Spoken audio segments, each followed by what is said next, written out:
Welcome back to Tao of Twang. I'm Dave. We've got a country rock piece here. I'm going to show you the chords to that backing track that I just played over. Used the same track and a lot of the same business in a YouTube video that came out yesterday. So if you're looking, at dates, it'll be the one really close to when this one came out. And they really go together well. So I would recommend checking that one out as well as this one. Now let's just put this track on. We're in D, and we're doing like a D, A, G, back to D.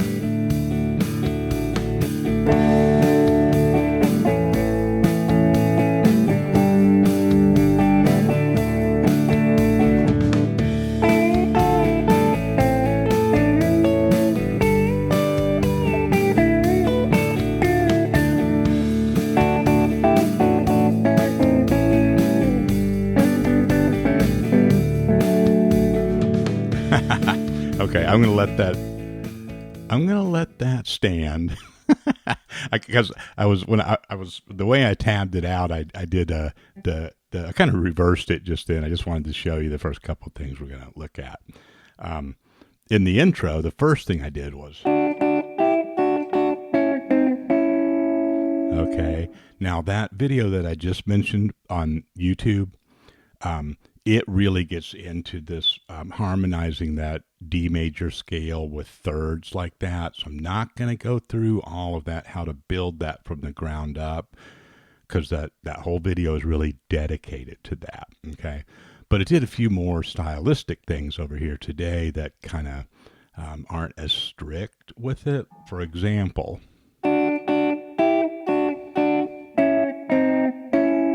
going down that one fret right there kind of sounds nicer, more stylized, easier on the ear.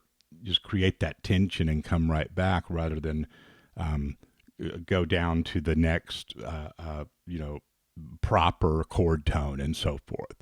So I didn't do those things over on YouTube yesterday because I really wanted to help folks get in at kind of the ground level of this harmonization thing. But once you get something like that going, then you want to just kind of, look for little embellishments like that. So a moment ago, I went down, I was going to do it again. Okay, so I wrote that out for you.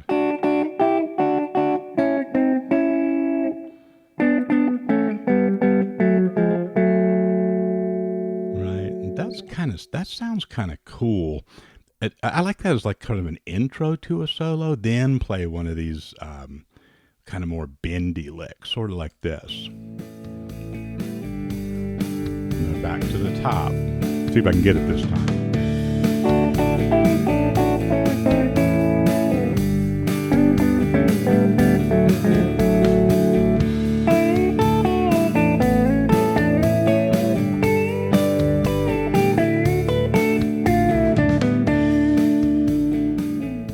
Okay.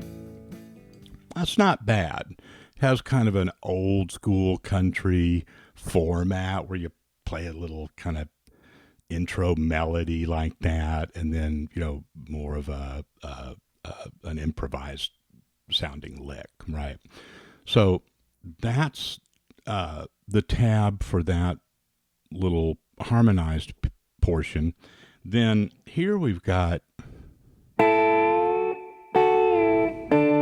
and this is really the main thing that I want to show you today, is really practice the mechanics of these bends. They don't have to be perfect and sound just like the pedal steel and all that, but even a little bit of that really, makes your soloing sparkle.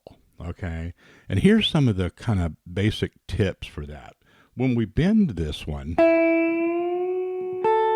and then play that note, we're ending up with, this happens to be one of our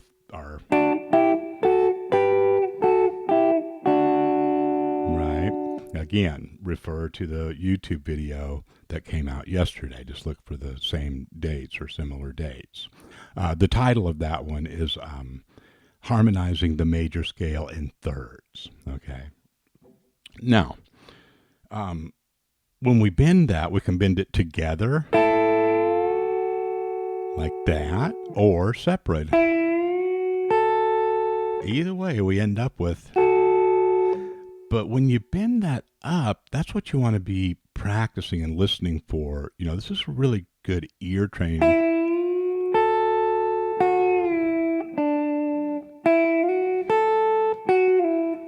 And you can play the notes and then play the lick, then mess around with. All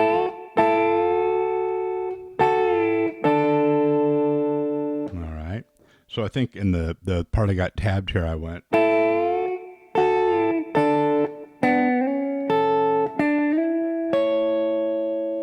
right. That's pretty straightforward. Then.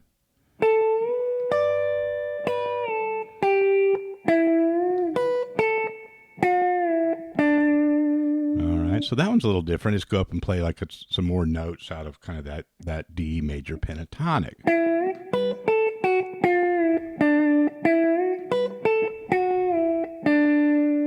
But really pay attention to like the note that you're bending to and kind of check it with your ear.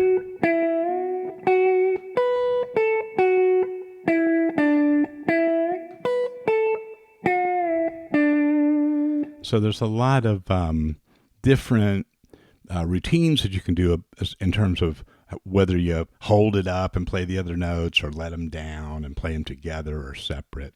And one of the things that you can do to really train your hand for this is just put the track on. I'll give you a separate backing track for this on Patreon this week. And just do that same form for each one of the three chords. D would be here.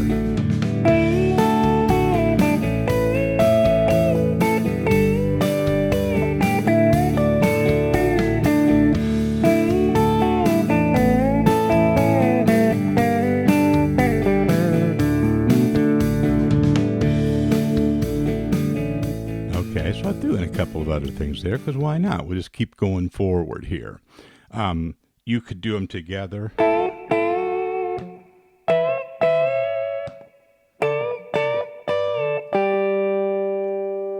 And then I went.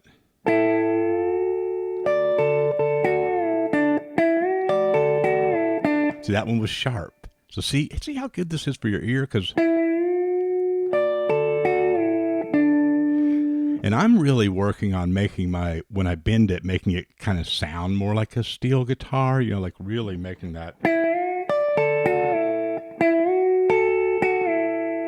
Really real precise. But you can also do it in more of a legato way.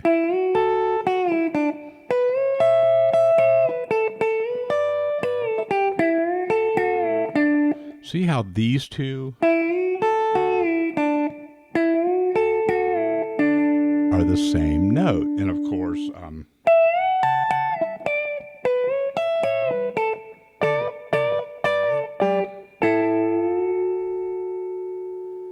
so really, I mean, if you jumped off this video right now and just, practiced those locations and moved that around in this backing track, that would be a great routine. And especially if you're not used to that, it would really add some cool stuff to your country rock program. All right. So everything we've looked at, one of two things is involved. Either harmonizing that major scale, that D major scale,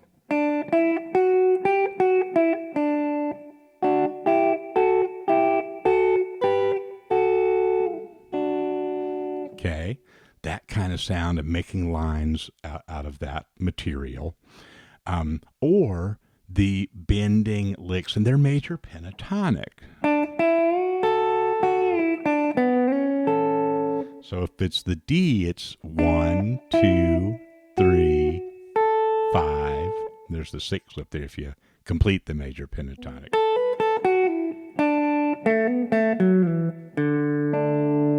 Right? So when you're really featuring that major pentatonic sound. Turns out though, minor pentatonic sounds cool over parts of this too. And don't get hung up on, don't overthink it on, which chord it is and which chord tones and so forth. You let your ear look for places where it connects and really trust that. And one of the things that I kind of, that was working out to my ear, sort of a routine, was like over the first couple chords, I'd stick with that real major pentatonic, those nice country bends. And then I'd do a little more of a minor blues scale type of thing from that G back to the D. And, um, it really mixes it up. See what you think. Here's how it sounds like. Here we go.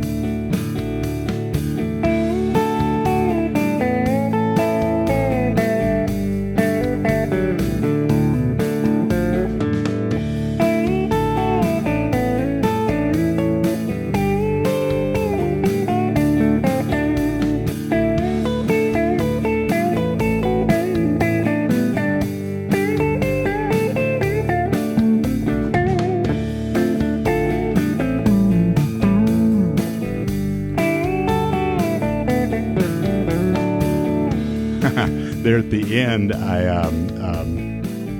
I switched it back. I tried it over the minor pentatonic over the first part of the progression. I didn't like it as much. That's just me. It sounded like it was, you're trying to kind of cram the blues scale in there. But when you put it in certain places and it connects back to that real strong major sound at the beginning of the pattern, it totally works. So, those aren't rules that you need to follow on this. I'm just letting you see kind of like how my thought process goes and how I audition a lot of different things to look for stuff that sounds good. And then I go back and kind of say, okay, I'm going to chunk out my routine on this. This is the stuff that I think is going to work. And I make like a basic map of how I'm going to play this solo. So just mess around and see what you come up with. I'd love to hear from you, know how everything's going. Appreciate all the support. I'll talk to you next time.